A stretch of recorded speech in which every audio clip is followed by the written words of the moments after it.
Right, we've had meetings on slavery before at Marxism. There's a slight shift in the title this year. We've had what was unique about the transatlantic slave trade. Now, this may seem a slightly odd title, given that we did quite a lot of talk about the transatlantic slave trade and how it was one of the most barbaric moments in history. But there are some questions that have been coming up. Earlier this year, Tim Worstall of the Adam Smith Institute, who's a journalist who writes in various right-wing papers, said, "There's sadly a large amount of ignorance concerning slavery. The Atlantic trade was large, yes, historically concentrated as well, but there really wasn't anything at all unique about it.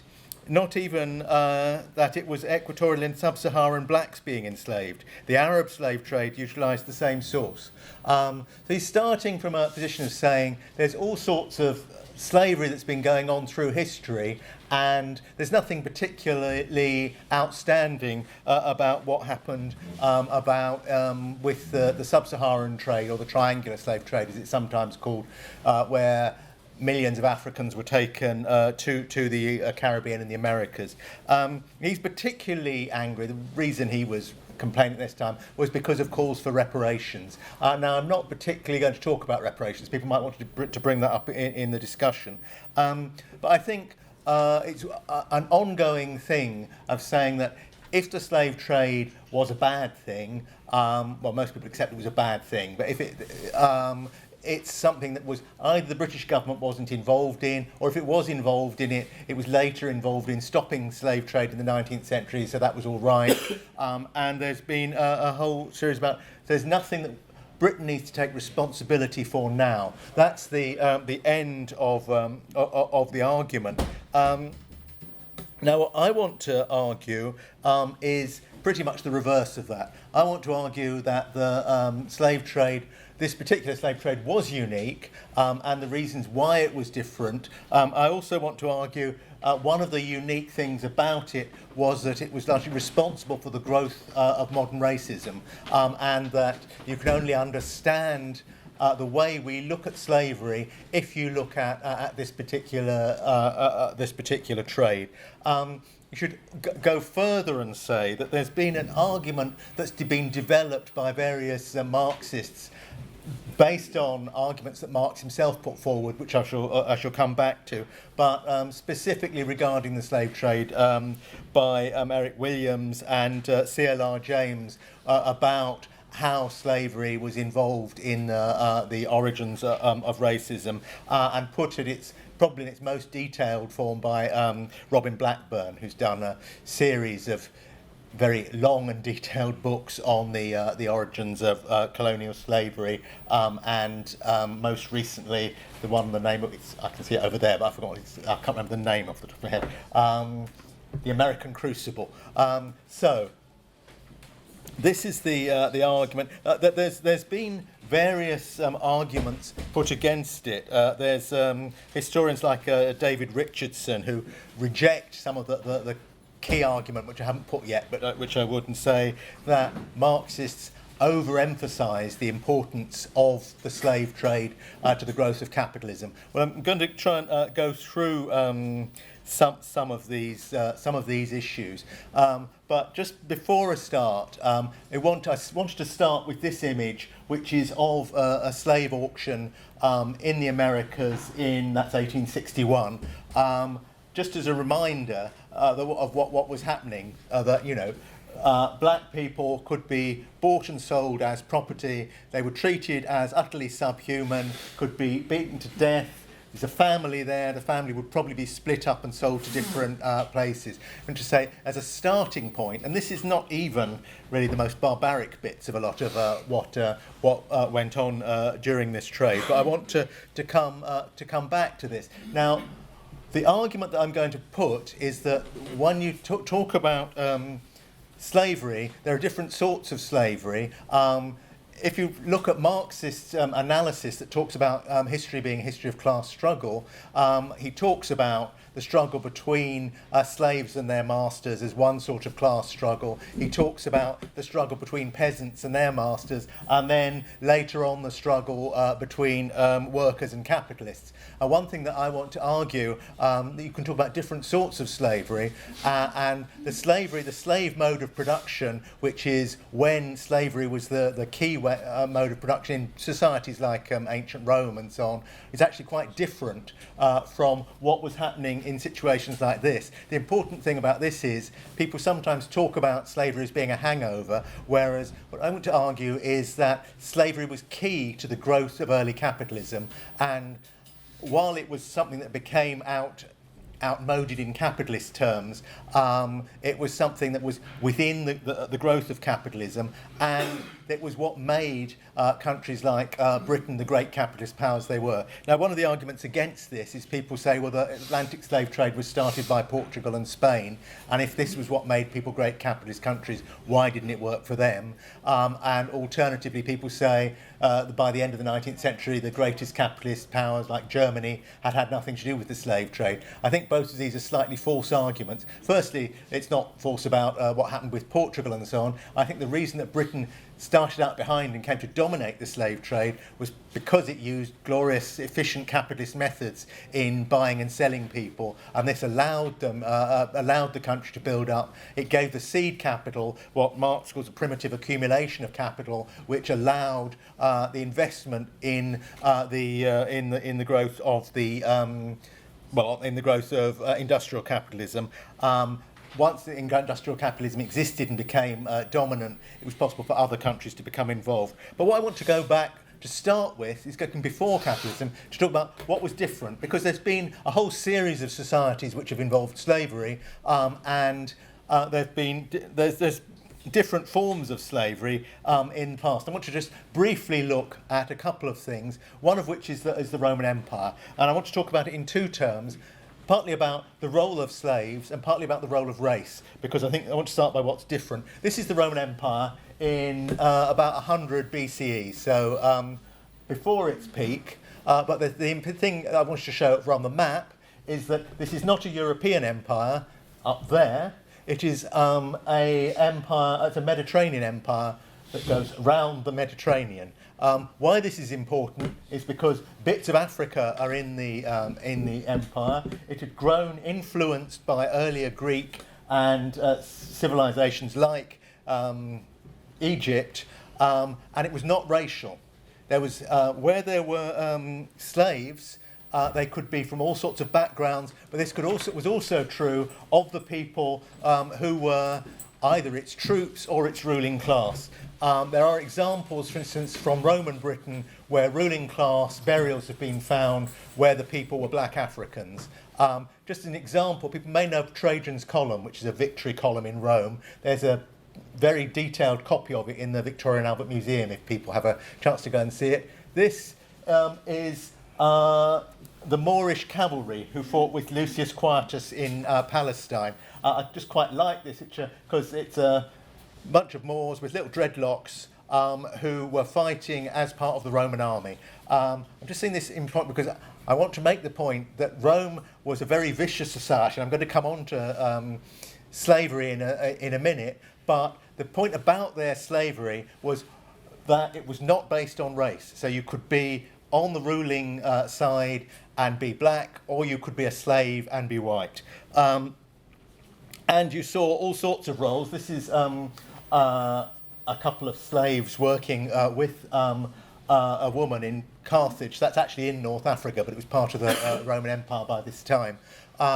And you could have different roles. Now, slaves were not, if you think about the image of slavery we have from the transatlantic trade, it was slaves were used for the worst jobs, and for instance in a lot of Southern American states were banned from learning to read or any kind of education or so on. In Rome there were all sorts of roles that people could have. You could be a scholar, you could be a tax collector and be a slave. So there was no idea that there was something that it involved you being any more stupid than other people. and it was possible to buy your freedom or be given freedom in various ways. Just want to give an example. You could also be a gladiator, which is these people training. The reason I'm putting this in, because I don't want to give the idea that it was particularly nice being a slave in ancient Rome. It was a brutal, violent society, and you could be treated very badly or killed as a member of the... as a slave. It was also a society where there were slightly different ideas about structures. So if you look at the structure of what was called the family, where we get the word from, it would be a patriarch and his wife and children and slaves. So the slaves would be part of the family, and while the slaves were not free and the children were free, the patriarch would have right of life and death over the children. So exactly what freedom was, the idea has shifted since then in terms of how things are, how we would look at things, and how things are commonly seen. So I want to get that idea about what slavery meant. Now, slavery, for various reasons, and it's much too complicated to go through, became less useful as the feudalism developed into the period of the what would become the Dark Ages, as they're called round here, in the Middle Ages. But if people may know, if you look at the Doomsday Book, after the Norman invasion of Britain, 10% of the population was slaves. The modern word slave in English comes from Slav because, for various reasons, the majority of slaves in this sort of period came from Eastern Europe and were Slavs. All of this is just to say that various kinds of slavery existed, and one of the reasons I wanted to talk briefly about feudal Europe was, if you think about whether people were free, there weren't slaves in general. Slavery wasn't particularly important to the population, to the production, but people weren't free. Most people were serfs, and that meant that you worked the land and you had obligations. You weren't allowed to leave your village and so on. So one of the things I want to get is this sliding idea of exactly what freedom is. And indeed, in late medieval Castile, which is sort of Spain now, slaves were allowed to marry, they could work to buy their freedom. There was no particular racial aspect, though it's interesting if you get to the late medieval period, you start getting ideas that, because particularly in Spain, where you'd had the Moorish peoples, that Moorish converts were less likely to be reliable converts than other people. So you start getting ideas about, you can judge people from their backgrounds. But I want to go on to talk about, briefly about different sorts of unfreedom. This is a view from the Ottoman Empire. These men are, well, except the one in a really fancy hat, I'm not going to talk about him, were Janissaries. They were a standing army that was got together of slaves. Now, it's an interesting thing, as the Muslim powers grew, they used slavery, as Europe did. They came up with the idea that you should not enslave someone from the same religion. Therefore, what they tended to do was capture people at the fringes, the northern fringes, which is often the Balkans, or the southern fringes, which would be sub-Saharan Africa, and enslave them and take them back. The Janissaries were mostly from the Balkans for various historical reasons, but you could rise up to be some of the elite troops of this empire. Again, this is not the situation which you would see black slaves in the Americas being in that position. And under Islamic law, the slave had to be provided with shelter, clothing, food and medical care. Freeing a slave was considered an act of piety. Slaves could take their owners to court. So there were various things. Now, Islamic law, things varied enormously in different places over time, and I haven't really got time to go through all the details of that, but I want to just show that the kinds of differences that existed. Now, people like the guy who I started out by quoting will say, these were all types of slavery, and if you look at African societies before the coming of the European transatlantic slave trade, there were all sorts of slavery. This is true. There were lots of different sorts of societies across Africa, many of the empires and class-based societies, and within these you saw all sorts of different kinds of people. This is Mansa Musa, who he's the king with all the gold at the bottom, who is arguably the richest guy in history. He was a king of Mali who controlled the trans-Saharan trade routes, and his one of the things interesting about him is that things that were transported across the Sahara included gold and included slaves, and you started seeing a development across there. This is an interesting thing because this is a European map, but it hasn't got any indication that because he's from Mali, he's therefore particularly backward. And since Timbuktu was one of the more advanced cities around the time, which had its own equivalent of a university and things going on long before most places in Europe did, that's not very surprising. But amongst sub-Saharan Africans, there were various different groups. So, for instance, if you look at the Sena people in what's now Zimbabwe, there was always a shortage of labour, which is quite common in lots of sub-Saharan Africa. So when people were hungry, they would sometimes sell themselves to people who had jobs and food, and this would mean that they would become slaves, if you like, but it also meant that they would become part of the family and would have certain rights. And if you think about various other forms of society, you have societies where people, when they get married, either pay a dowry or get bride price and so on. In these things, there's an exchange of money for a person. It doesn't necessarily mean that the person has absolute freedom and equality. In fact, it usually doesn't mean that. But it also doesn't mean that they're considered as subhuman or an animal that's just been sold. And it was also common in several of these societies in order to that you could sell a child for similar reasons, that you'd get money and they would be taken into the family group. In the Tuareg people in North Africa, slaves were used, but they were integrated into the family unit. For instance, if they got married, their owner would be responsible for their bride wealth payments. Their slaves' daughters were considered daughters-in-law to the owner, and slaves were not bought and sold. So all I'm trying to say, there's enormous numbers. I mean, there's 50 countries in Africa now. There were enormous numbers of different sorts of societies running. And I'm not suggesting that this is what everything was like. All I want to give is the idea that there were all sorts of different ways of organising, and a lot of them involved unfree labour, people being coerced into doing things.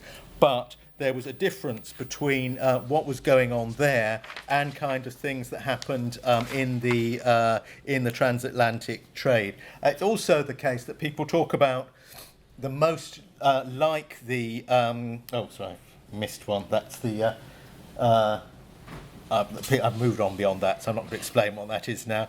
These various slave trades. You can see here, this is the fatness of these things is partly down to the numbers involved, but for much longer you had the trans-Saharan slave trade and trade up the trade routes along the east coast of Africa before you got the transatlantic slave trade. It went on for a very long time, but at its peak, and this was, I mentioned getting people who weren't Muslim so that they could be sold as slaves in the Arabian area and then throughout the Ottoman Empire. The idea was that you didn't enslave people who were Muslims. In practice, quite a few people who were actually Muslims were captured, but that was the principle of the thing. And as time went by, it became more racialised, but it certainly didn't start out as being a particularly racialised idea. But at the peak, it had about 3,000 people a year going across, which is barbaric, and it went on for a long time. But at the peak of the Atlantic slave trade, the number was 80,000 people a year. And in terms of destroying societies, that was more destructive. And I think it's interesting, this is a picture of the slave market in Yemen. You can see some slaves down here. It's partly interesting because one of them isn't obviously black, so it's not a totally racialised idea, but it was a crudely class society that was brutalising. So I'm saying that this society was fairly unpleasant, but not as unpleasant as what is to come. And this is one thing that I want to talk about. One of the things about this, that's why I mentioned Mansa Musa before, is to talk about the fact that you had a whole range of African societies, and they were not the kinds of societies that people often look back to. And I've got another meeting later on African history, but it is worth mentioning things like this. This is one of the Benin Bronzes. It's believed to be Queen Idia, cast in the 16th century. When the 19th century imperialists conquered Africa, they tended to think that Africans were stupid people who lived in huts and couldn't do anything beyond having a totem pole or whatever. When they came across big stone cities like Zimbabwe, they had big problems with it. Who built these? So they decided, this is where you get the kind of King Solomon's Mines idea. It must have been someone from up there came down because the Africans couldn't have done it. The Benin Bronzes are particularly interesting because they were casts of people. It's very difficult to suggest that these people aren't African because they look African and they were high quality things. I mean, they did try and do it, suggest various reasons why non-Africans would have cast lots of non-Africans, but that's another story. What I want to talk about is how you saw the development of a different kind of races, of slavery. And it starts out with the discovery of the Americas and the idea that you can grow things in plantations there. This was something that happened with lots of late feudal societies. It was firstly the Portuguese that started buying, and the Spanish to some extent, started buying slaves down the coast of Africa and bought into the existing trade. They took people across where they worked them in the Americas. Now, it wasn't just Africans who were taught there. The first people who were used on these plantations were Native Americans who died in great numbers, partly because of European diseases, partly because when they had European diseases they were still forced to work, partly because people who often farmed across large areas were brought together and concentrated so they could be forced to work, and that made the diseases spread more. But it led to a genocidal destruction of the peoples of the Americas. The next thing that Europeans often tried using was prisoners.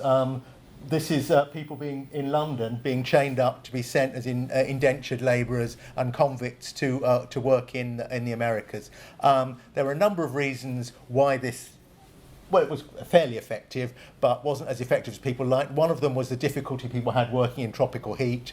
Another was if they escaped, it was difficult to tell who was free and who was a prisoner. For all these reasons, the advantage of taking black Africans across for the people who were setting up the plantations were numerous, and indeed Eric Williams, a historian who developed a lot of these theories, said, "Here then is the origin of Negro slavery. The reason was economic, not racial. It had to do not with the colour of the labourer, but the cheapness of the labour. As compared with Indian and white labour, Negro slavery was eminently superior. This was not a theory, it was a practical conclusion deduced from the personal experience of the planter. He would have gone to the moon for labour. Africa was nearer than the moon," as he puts it. So you start up this thing of transporting people, and I've not got an awful lot of time to actually talk about the Middle Passage and what it meant, but this is quite a famous image of the Brooks, which was a slave ship, a British slave ship, which Britain, with its capitalist economy, became a very efficient slave trader and became the leading slave trading nation. There's a sort of mealy-mouthed, yeah, we might have done a bit of slave trading, but we paid for it later on by stopping the slave trade in the 19th century. Remember that in the 18th century, Britain was the leading slave trading nation, and it made up the way that people should be transported. It's worth saying that this is an image that was originally produced to show how a well-managed slave ship should be transporting people. The idea being that this is civilized, unlike some of the other slave ships that are going on.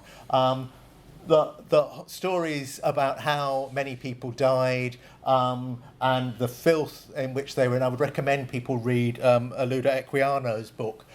He was someone who actually was born in West Africa and went through the Middle Passage, but was able later he bought himself free, came to Britain and wrote a book, The Interesting Narrative, as he called it, about his life story. But it includes a harrowing story about what it was like to actually be trapped in one of these ships for months at sea.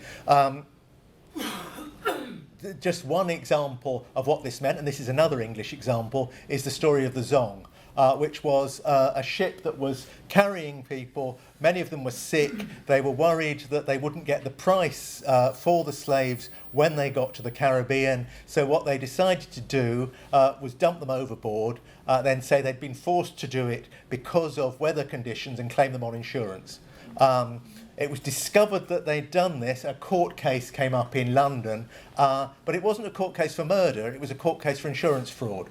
And this shows how things were. Now, given what I was saying about previous slave trades, how did we get to this situation where people have now become treated as cargo, as cattle? There's something that's changed. And I think one of the things that's changed is the way that society was changing.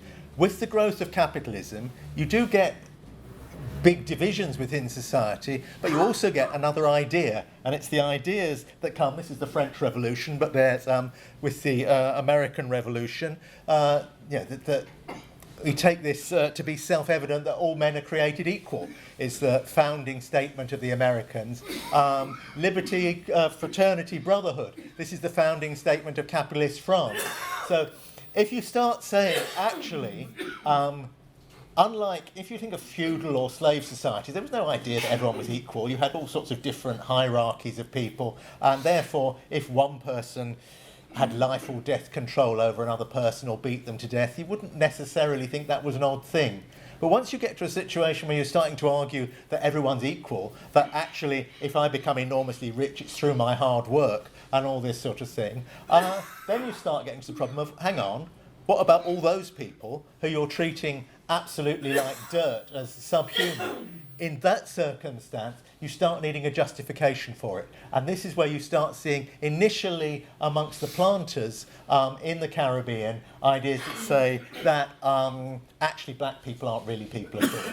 You start seeing all sorts of different ways of describing it. The curse of Ham was a favourite one, which was the idea that people would look back to the Bible and say that because Ham, one of Noah's sons, was cursed for various reasons, that he was the father of all black people, and it was meant that they should serve other people. As it turned out, in the 18th century, a more popular idea was a more modern idea, a scientific idea that said that actually there are different types of people, different species, and that black people were just inferior. And if you go to yes, by 1774, Edward Long's History of Jamaica, which was a major tome on this by a planter from Jamaica, who said, when we reflect on the nature of these men, this is black men, and their dissimilarity to the rest of mankind, must we not conclude that they are a different species of the same genus? Nice scientific word. That the orangutan and some races of black men are very nearly allied is, I think, more than probable. And he goes on to say, and everyone knows that black men have sex with apes, because in a scientific way you can say this kind of thing. So this becomes a sort of accepted thing. Now you might say this is just a barbarism that comes from people who are planters. But it's worth saying that this went along with what was going on in Enlightenment thought. So David Hume, who wrote one of the great Enlightenment philosophers, wrote in 1753 an essay of national characters, said he was apt to suspect that Negroes, and in general all other species of men, for there are 4 or 5 different kinds, to be naturally inferior to the whites. There never was a civilized nation of any complexion other than white, nor even any individual eminent either in action or speculation. Now, it's an interesting thing that even in his lifetime, he published a second edition of that, where he took out the bit saying that about all other species of men. I suspect that at some point, someone must have said, India, Egypt, China, there were various places where non-white people had done all sorts of things. But it was possible by then to start talking as if there had never been any civilization in Africa. You've already taken out the idea that Egypt's not really part of Africa. Lots of people had managed to forget Kush and all sorts of places that were definitely part of black Africa. But it had become a thing, and it becomes a truism that there is no civilization in Africa. But this is at the same time as you're seeing ideas of the French Revolution. So you see people, I mentioned Equiano, this is him when he was with his book, I think going around selling his book and talking against the slave trade. This is when you have a period when the emerging artisans and radicals in Britain, this is a hostile thing about corresponding clubs who were coming together and were organising for change. One of the things they were doing was setting up petitions and so on, demanding a change to slavery, and demanding an end to slavery. And at the same time, again linked to the French Revolution, you see that this is Toussaint Louverture, who led the revolution in Haiti, who was a former slave who kicked out the French and then kicked out the British, who thought they could nip in once the French had been kicked out. And you saw the first really successful slave revolt. All of this, I suppose the point I want to make is this showed difficulties for the slave owners. But what you also saw, this is Liverpool, which was a city that was built on money that came out of the slave trade. People say, oh, it was only a certain proportion of the GDP of Britain that came out of the slave trade. But the truth is, and they also say it was highly risky business, which it was. You could lose ships and so on. Also developed the insurance business and all sorts of companies in London that did shipping insurance. But the truth was, if you managed to have your ship full of different products on all sides of the triangular slave trade, if your ship didn't sink, you made an absolute killing, and I can say that literally as well. You could make loads of money, you've become enormously rich, you could then invest in other things, whether it was industrial capitalism, whether it was banking, insurance or so on. That's where the primitive accumulation of money that set up British industrialism and the British Empire came from. I really want to finish there because I'm being looked at. So I think I should say a couple of things because I want to finish by talking about it was different because of this, because it was a particularly barbaric way of organising, but it was also something which led to resistance. Now, the people who I talked about in the corresponding societies who set up petitions where you had loads of, like half the population of new industrial towns signing petitions saying, supporting the rights of slaves to revolt and calling for an end to the slave trade, would often identify with the slaves. So people would say they've now been pushed into factories, they're working 17 hours a day, their life expectancy has collapsed. They can identify with people who are being treated even worse in other places and say we should all rise up together. And it's an interesting thing that when you start seeing people coming together to rise up, they often look to leaders who come from a similar background. So the leader of the Chartist movement, the first mass working class movement, nationally the leaders tend to be Irish, but in London the leader was a black man, William Cuffay, he wasn't a slave himself, but his father was. And it's an interesting thing if you look at the... Hang on, I've lost my page. The Times, who attacked him, saying, Cuffay is half a nigger.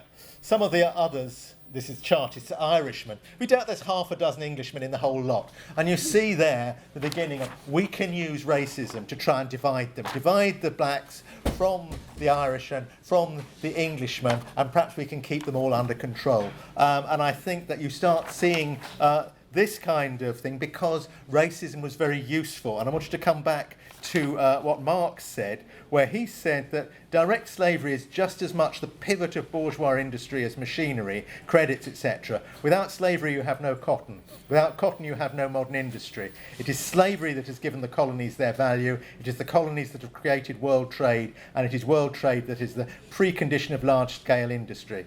Thus, slavery is an economic category of the greatest importance. I think that's what I want people to remember when you hear people saying that this is just another slave trade. It was a particularly barbaric one. And you should say, in terms of compensation, when the slave trade was abolished in the British Empire in 1833, there was £20 million worth of compensation was given to the slave owners, not the slaves, and it turned out that that debt, because it was a massive amount at the time, has only just been finished being paid off. So people have been paying off to support this money that was given out. And it was given out to people including David Cameron's family, including John Gladstone, the father of the Prime Minister, William Gladstone, who received £106,769 for the 2,508 slaves he had. And he was aided in his claim by his son, William Gladstone. That's why there's a direct connection with capitalism. And I want to close by going back to Toussaint Louverture, who led the successful slave rising. When he wrote to the Colonial Assembly from the slave army, saying, in 1792, saying, "Yes, gentlemen, we are free like you, and it is only by your avarice and our ignorance." Sorry, it's the assembly on the island, Saint Dominique, which would go on to be Haiti. It is only by your avarice and our ignorance that anyone is still held in slavery up to this day, and we can neither see nor find the right that you pretend to have over us. We are your equals then by natural right. And if nature pleases itself to diversify colours within the human race, it is not a crime to be born black or an advantage to be white. So I'd like to leave that and say I agree with Toussaint on that.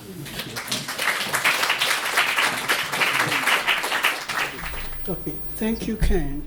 I think the debate on slave trade hasn't lost its relevance yet, especially with the recent comment made by Kanye West. I would like to begin by reminding us about the article written by Sheffield, who said, "It is time for us to talk about what the Arabs did. The first civilization that ever took Africans out of the continent into slavery was not the European civilization, but the Arab civilization." But the dominant argument we have in the whole debate is that we try to focus on what the Europeans did and the Americans and all of that. But then, if we look at it, he was talking about when reparation or some money were paid during the abolition of slave trade. It was paid to the slavers and not the slaves. Also, to present the other side of the cinema, not to counter you anyway, but just to make the debate interesting. We are here for balance sheet argument, isn't it? Fine. If you look at it, when the British missionaries went to Africa to stop the slave trade, the traditional rulers in Africa, in Nigeria, and Weda Kingdom, for example, King Tubesu in 1790 got 250,000 pounds, and he said, "This is so good. The slave trade must go on." In Nigeria, the present-day Niger Delta, the king then said to the British missionaries that no matter how powerful you become, you cannot stop the slave trade. It has been decreed by our ancestors. Okay, that was the side of Africans themselves in the whole thing. And before even the coming of the Europeans or the Arabs, slave trade was in existence, going on long time before the Portuguese arrived. In 1441 to be precise. By the way, if you look at it, even the New World Society, we had black slave owners, for example, like the Tomlinson family. In 1820, he had 163, slaves at his...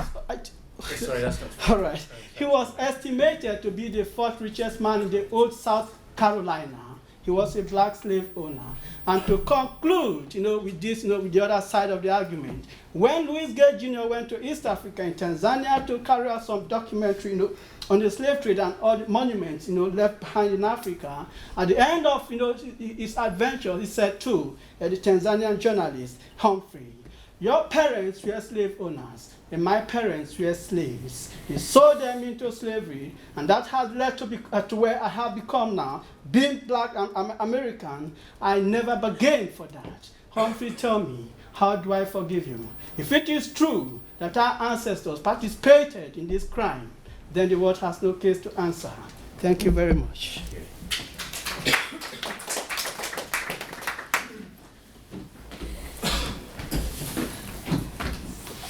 I think Thank you, and thanks to Ken for a really great sort of panoramic talk covering, thousands of years of history. It's fantastic. Speaking about the internet, there's one really quite moving little YouTube video you could find called "The Slave Trade in 3 Minutes" or something, which just shows the numbers and how it sort of rapidly increased into the 19th century. Before it was finally ended, and yeah, that's just one thing to see. What I want to say was one very critical book on this, which I recommend everyone read if they haven't read it, is Marcus Rediker's book on the slave ship. Because what he does is locate, he talks about kind of his human history as a subtitle thing. So he talks about slave trade in particular is often seen as kind of abstract in terms of debates over statistics and numbers and stuff, because you've got historians trying to generalise with a few statistics they've got and then trying to generalise and argue about that, and obviously it's tied up with politics. But that's sort of how the debate is often done within academia, and actually saying, no, this is a human history, human story, Equiano's narrative and stuff.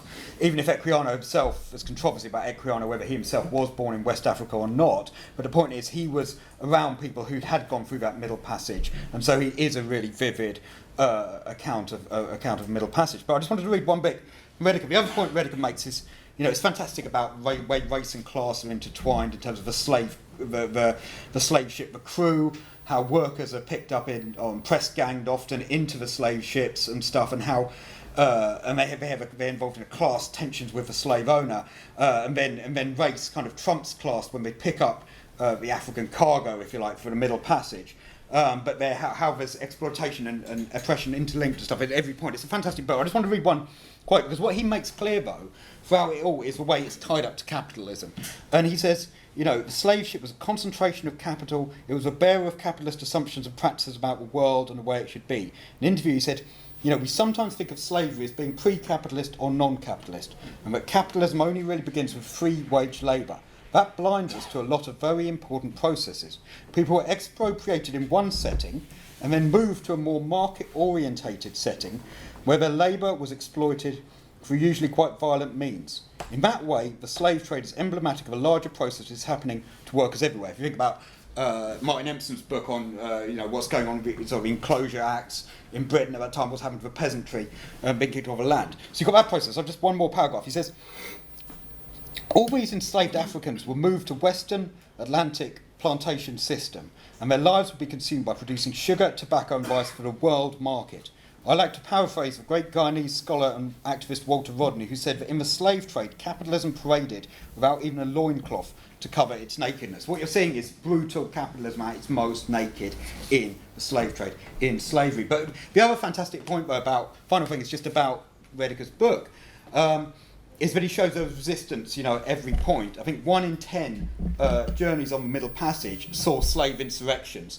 100,000 people died, it's estimated, if you like, in slave rising, being put down. The slave ships had cannons and stuff there, not pointing outwards like you'd think on the ships would do to find other people. The cannons and stuff were pointed inwards and stuff. The guns were pointed inwards to protect the limited crew from the potential slave insurrections. So common were slave insurrections on board. And those risings that did happen, and sometimes they managed to blow up the whole ship by exploding with dynamite or whatever. Sometimes they'd rise and take over the ship and become pirates, if you like.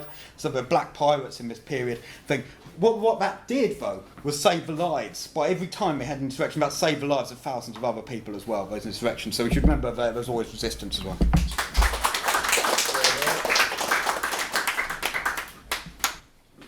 Chin, SWP. In many ways, I think what was unique about the Atlantic slave trade was how it ended. And in school, we're taught that a white factory owner who couldn't pay his workers properly by the name of Wilberforce, liberated the slaves all by himself. But the real answer to the story is that slavery was ended by revolution, and slavery was ended by people like Toussaint Louverture and the slave revolt, who became the first independent black nation and the first nation in the world to abolish slavery. And that had a whole effect on how different European powers viewed the slave trade. And another side of the story is that slave trade was also supported by the revolutionary masses in France, for instance, during the French Revolution, who said that they were against all aristocracy, but also the aristocracy of skin. And so when we talk about the legacy of empire, yes, Kanye West, but I think people like Gordon Brown are a bigger problem to us, you know.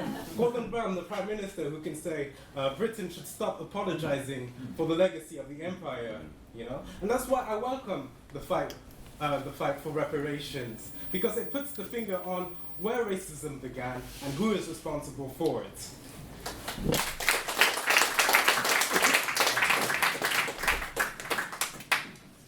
Babaye from the Socialist Workers League Nigeria. It's difficult enough for us to fathom how the world has changed in the last 50 years. That casting back like 500 years seems almost impossible. But I think the key thing, the qualitative difference of the transatlantic slavery was its role in the kickoff of capitalism, you know, and I think that is why, which Ken brilliantly also put in perspective. This is what distinguishes it from, say, the trans-Saharan, you know, slave trade, which there are quite a number. I think one of the richest, it took like almost 2 decades of research work. Chancellor Williams, The Destruction of Black Civilization, looked at that, but it was not just the number. It was not just, it's that the transatlantic slave trade, even to why did we get the shores of Azores, 1441, it shows history, humankind moving from a state, the ability for the Portuguese and the Spanish to navigate, you know, the discoveries of the Americas, all these were human history moving forward. But that brutal aspect of a primitive accumulation, and also, which is one thing I could also pick from the corporate in Yale area, where he talked about that a similarity between the slave trade and the enclosures, for example. Capitalism led to commodification of labor. But yeah, it was that the labor and the manifestation of labor, slaves were commodities in the starkest manner in which labor ever was a commodity. You know, and I think some of the reasons, when you look like, okay, the Portuguese started it and the Spanish, but the British, there are a number of reasons for this, but I also think part of the reasons was what commodities did they use the human commodity that was the slave to produce? I mean, look at the Spanish and the Portuguese colonies. We had more of sugar, tobacco. The British colonies had more of cotton. And the place of cotton then, the textile industry, was a launch pad for industrialization at that point in time. So I also stand for reparation as a political position. I think it's the fact that you had the slavers paid, and not just in the 19th century. It's an insult apart from the political aspects of it. But I want to say, I don't think racism resting on as a means of justifying slavery emerged at the end of the 18th century with, you know, the 1776 revolution and in America, where they had to justify. No, I don't think, because when you look at quite a number of things, even Hume that you referred to was before this period, and by the end of the 18th century, we actually, you could say that was the peak, but you had 2 centuries of slavery. It was impossible for people to be kept down like that, and without such slavers trying to ideologically justify this.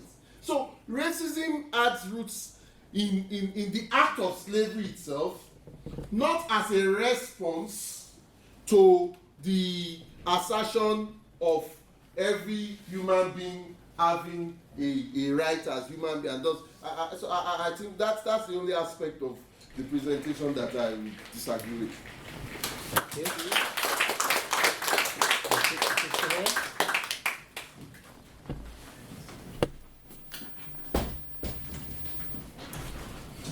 I'm fairly new to the party. I went to uni in America, and I was doing politics and African American studies over there. So I'm really glad that you guys brought up the reparation thing, because I've learned about reparations in this context, specifically like in the sort of liberal identity politics paradigm of like American universities. It's the first time I've heard reparations brought up in party settings.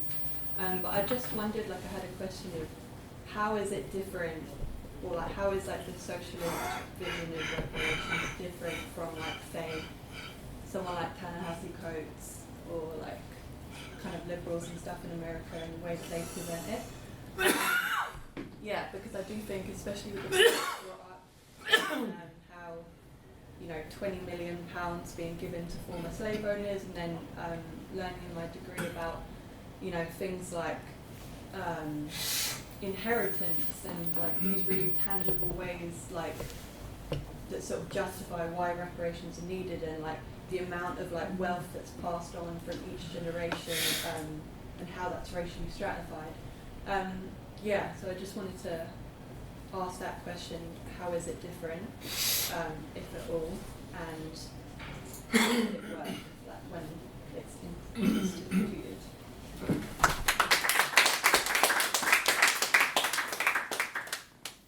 No, I've not actually seen anybody else indicate, but we have got a bit of time left for discussion. There's been a couple of points put that we don't necessarily have to rely on Ken to come back on. People can carry that on as well.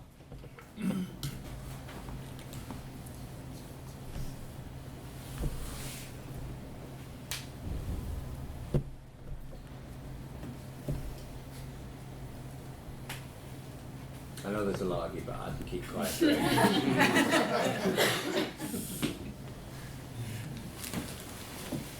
Please do, Billy.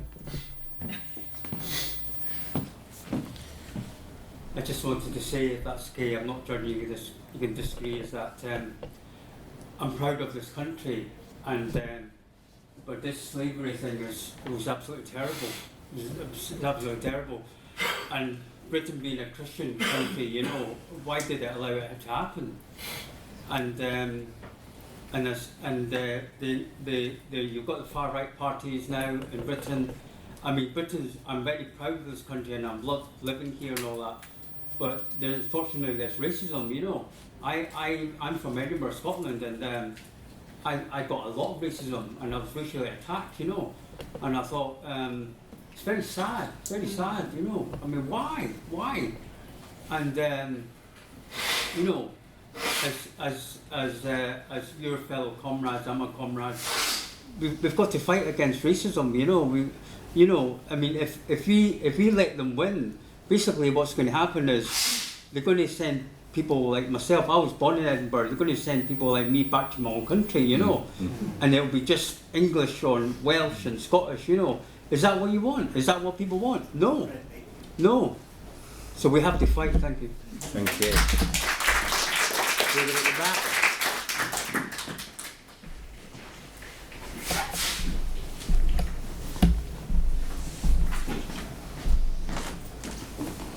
There was a vacuum, so I'm going to fill it a little bit.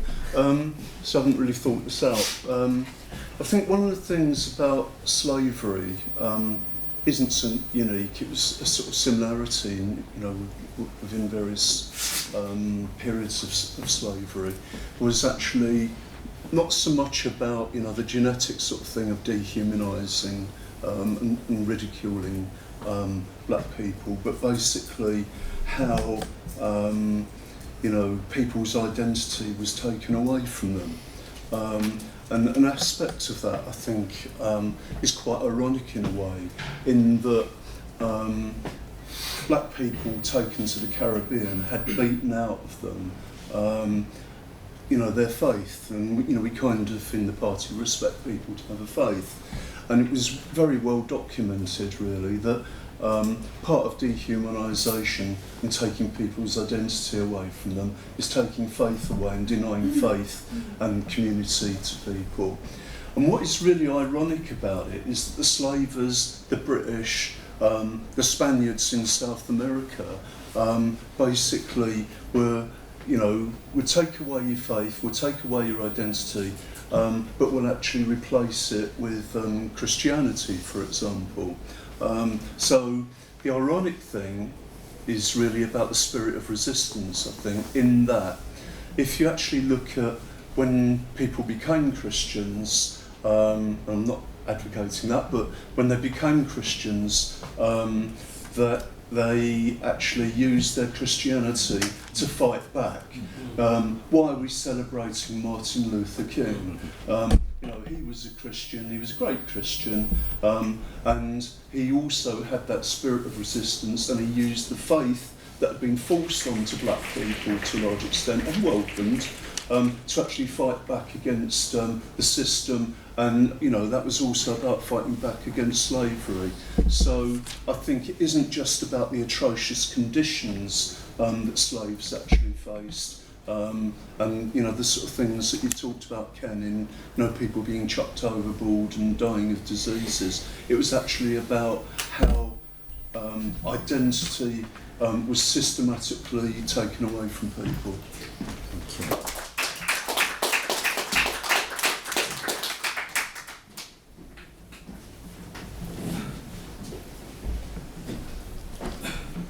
Hi, my name's Gillian, and I'm an SWP member, and I come from Huddersfield. Just a couple of things sort of following on from that. I mean, it's not that the identity was just stripped away. These people were an absolute commodity. That's what it was about. And if we look at a more recent example of all the people who've been shipped over, in terms of the people who are involved in the Windrush campaign, these people, this is fundamental racism. They were used as a commodity. Britain needed the labour. There's the legacy of the fact that we believe that black people are hard workers, so where are we going to go to fill the gaps that we have in our workforce? You go to somewhere that you've used in the past. And the way that the racism was used on these people as they arrived is absolutely disgraceful. So I think we can sort of go back and look at how racism was at the base of this, and how people were used as commodities rather than anything to do with their individual merits. Also, like last week I was in Liverpool, and the glory and magnificence of those buildings is something to behold, except you walk round and it is absolutely destructive on you, because you know that every brick that was put into those buildings cost lives, was made out of suffering of thousands upon thousands of people.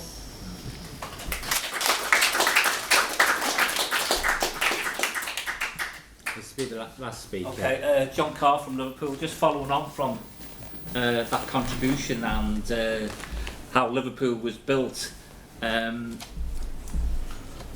It was absolutely central to the building of capitalism, slavery in Liverpool. 40% of all the ships which left to Africa from Europe came from Liverpool. It turned Liverpool from a small, struggling fishing village into one of the centres of British capitalism right throughout the world. It took a long time, well, a few hundred years to do. The justification for doing what they did and the treatment of slaves, for instance. So, for instance, one merchant that left Liverpool, a guy called Cunliffe, one of the things he did, if a baby cried and would not be quiet, he would whip that baby to death. He would give the baby back to the mother and tell the mother to throw her overboard. He was a priest. The guy who did this. You can go on and on. Lots of the merchants were Christians and priests. Every brand of Christianity had its own slave, had its own plantations right across the West Indies. How do you justify that? Initially, the slaves which left Liverpool, incidentally, were white, poor people. They were vagabonds.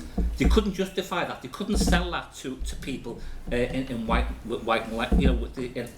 age of enlightenment and all the rest of it. They had to justify, and it took them. It didn't happen overnight. It took the the church to justify it, it took philosophers to justify it, it took politicians to justify it, it took the media to justify it. There was a battle, and it took years, and also there was resistance with that. There was ships which left Liverpool, and the people on them ships, you don't always hear about it. The people resisted what was happening on them ships and fought back, and at least one ship was actually taken over and sailed back to Africa. So there's always two sides of a story. Incidentally, they're always trying to rewrite history. As far back as 1957, in Liverpool, the history of Liverpool, they published the book History of Liverpool, is about that thick. 2 chapters in that book were devoted to slavery, and it said slavery was good for the people who were actually involved in it. So it's really interesting discussion, and I'll let Ken come back.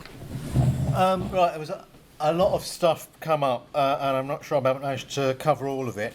I think one of the interesting points is the thing about the acceptance of slavery by the establishment. Just coming to Britain, pretty much all of the establishment accepted slavery. That included the church, it included certainly the Church of England, but most of the official changes. I think the Quakers had a thing about, but certainly a lot of the people who resisted slavery were Quakers.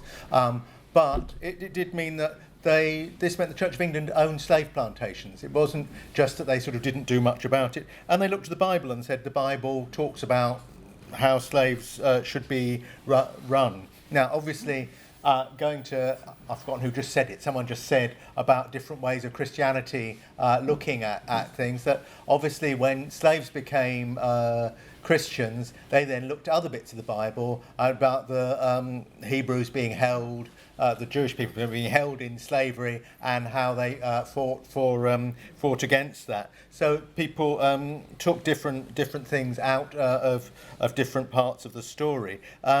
I think it's interesting. The thing about the dehumanization of the Atlantic slave trade, it was one of the things was it was true about people losing their religion. Though there's interesting, a lot of the Caribbean religions, what's now called voodoo and stuff, is a combination of Catholicism and various bits of West African religions that have been sort of mashed together. I haven't really got time to say anything about that, but I think it's an interesting subject. But there was certainly other things about what people were done, was the naming of things, that often as people were transported, they had their name taken away. And so that we'd be given a new name, you're not that name anymore. I mean, if people have seen the film's Roots, it's one of the things that they make a point of. One of the things interesting, just coming back to the people in the... where's he gone? Yes. William Cuffey. His ancestors were from Ghana, would have been Asante. His name was Kofi. What's interesting about that, and I don't actually know how this happened, is that his family managed to keep their African name, because that's a name that would be known in Ghana. Many didn't, and many didn't because it was part of the dehumanizing aspect of taking away people's culture and their civilization. Going back to Africa, I think it's absolutely true that, as I said, Africa had an enormous number of different sorts of societies. You had militarized empires, you had what we think of as semi-anarchic groups with no central leadership. You had all sorts of different societies. Now, certainly a lot of these societies, particularly the militarized empires, were brutal class societies, and the way that people were treated was very bad. It was also the case that once the Atlantic slave trade took off, and you imagine, I was talking about the size of the trans-Saharan slave trade, once you get effectively 10, 20 times bigger than that, the number of people being sucked out, money was being brought in. The way the triangular trade worked was you would take, in the classical form, manufactured goods from Europe to Africa, where they would be sold or exchanged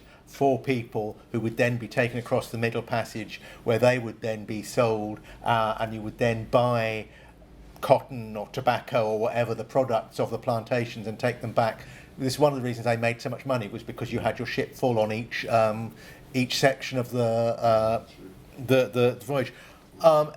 That took a lot of money, it took a lot of manufactured goods. Some of the manufactured goods were guns that were taken. It's not true that there were no Africans with guns before that. You'd had, but anyway, I don't want to get into too much discussion on all the things that were going on in Africa, but one of the things was it led to more militarised societies, it led to a drop in population, it led to societies where the main thing was a trade in people, so that where there'd certainly been many societies which raided neighbours and stole people and or cattle or whatever, but now it became a whole series of societies where it was their main function was to do that, and that led to a social collapse. A lot of the things where people, it's talked about the abandoned cities that the colonialists have found when they arrived in the 19th century. It wasn't exclusively because of that, but a lot of societies had effectively collapsed in terms of their way of maintaining things because of the slave trade, because the vast amounts of money being poured in and out and around meant that you didn't actually have functioning societies that had been the way they'd worked before. But I mean, people probably don't know that there was. You should look up King Afonso of Congo, who was the king of Congo between 1509 and 1543. He converted to Catholicism. He exchanged letters with the king of Portugal. The reason I'm mentioning this is because actually sections of Congo have been Catholic, because he converted to that, ever since. And most people would be completely unaware of that because of the general barbarisms that happened since. One of the things that he complained about was that he'd sanctioned a degree of the slave trade, but he found that as the race attacks developed, there was the traders were just coming in and grabbing everyone, including members of his family, and he found this barbaric. It's not that as a ruling class member he wasn't enormously hypocritical, but it also says something about the development of race. I would say I don't disagree with what Barbara said about the development of racist ideas. The point I was making was about the climax when the bourgeoisie came to power. They grew up within the existing system. You start seeing a shift, if you look at Britain, or England certainly, when you get the first arrival of people from West Africa, early, I believe, I can't remember exactly, Henry VIII or early in Elizabeth's reign, they're described in what you could say is non-racist terms. I mean, they say they're black and they didn't like the weather, I think were the things that they said, but there's nothing about them being subhuman. They liked our food, I remember, is something that someone says. By the end of Elizabeth's reign, she's saying we've got to get rid of the blacks out of the country because there's... And so you're already seeing a shift there. I don't think it's formalised into a racial theory in the way that it will be over the next couple of 100 years. It's a process that happens, an interaction between the increasing scale and barbarism of the slave trade and the development of capitalism and the justifications for capitalism. Just saying about the Portuguese and the British, I think that it is interesting to see, if you look at how the Portuguese trade worked. It's not that it wasn't efficient in its own terms, but the way these sort of feudal economies worked, you had to give money here, you had to give it to those aristocrats, you had to give a load to the king, and all this sort of thing, which meant that in terms of having, for you as a capitalist trader, there was much less to reinvest in your next voyage. But after the English Revolution, there was a much more efficient capitalist way of doing things. They made much more money out of it, which is one of the reasons why they became top dogs. And that's to go back to what I think it was Christian said. It was totally tied up with the growth of capitalism. I wanted to say a couple of things. Oh yes, if you look at the American Revolution, 1776, most of the people who were talking about the equality and so on were slave owners, the founding fathers of America. Most of them said the slave trade would die out because it was incredibly inefficient. This was part of their understanding of the development. They wouldn't put it in these terms, but of wage labour as being the most efficient way of developing capitalism. at that time, in the end of the 18th century, there was developed a thing called the cotton gin, which was a way of processing cotton, which suddenly made slave plantations that developed cotton very profitable. And that was why it was possible within the capitalist United States to have the southern states, but it was the slave states, but it was still an anomaly, which is why you end up with, I think, where the United States feels that the southern states are holding them back. And you do have a series of wars, and I didn't have time to go on at the beginning, but I will mention this is Jamaica in 1832, which is a slave uprising which burnt various plantations. I think it's not a coincidence that, having dithered about and tried to get round it for years and years, it was 1833 when the British government decided to get rid of slavery for once and for all. They were starting to realise, I think they would have gone on for a long time keeping slavery and hoping it would die away, but people rising up scared them and they abolished it. A similar thing in the American Civil War, which I wanted to finish with, they thought American capitalism, at the beginning of the war, Lincoln, for instance, said, as long as you don't expand out of the southern states this idea of slavery, because what he was thinking about was expanding west, to create to get the whole of continental America as part of the United States. As long as you keep slavery where it is, you can have it. It was the process of the war, the process of realising there was one group of people in America who really, really, really wanted slavery abolished, which was the slaves. If you started arming black people, they became the most efficient shock troops. And it's interesting if you're into that. In fact, I wrote an article about it, International Socialism recently, which is fascinating, that these people changed the character of the war, the oppressed people rising up and fighting, and that was how they won the war, by arming the black people. But they tried to say, well, we'll develop a more efficient capitalism. In the end, the people who were running capitalism decided they were better off with the racist state, and one where they made friends again with the southern planters, than they were risking the radicalism that spread after the war from people fighting against racism by black and white coming together, and they went back to accept the kinds of apartheid and general filthy racism which has blighted America ever since. So what I want to close with is saying that actually it's great that we've got rid of slavery, though there's various forms of unfree labour still going on, but in the end you're not going to get rid of the kind of racial divisions until you get rid of capitalism. Once you started seeing the end of the slave trade, for instance, in the 19th century, you started seeing the Scramble for Africa, which bizarrely was largely justified initially on we've got to stop slavery. So it was various European troops going in to say, we'll just grab this bit of Africa because we want to stop slavery and free people. But actually it was a way of getting markets and making profits out of it. You won't get rid of the racism, you won't get rid of the brutality until we get rid of the whole system, which is based not on cooperation but on competition and suppressing people. And that's why, if you're not in the Socialist Workers Party, I'd urge you to join, but certainly to become an active socialist and say we have to get rid of this filthy system.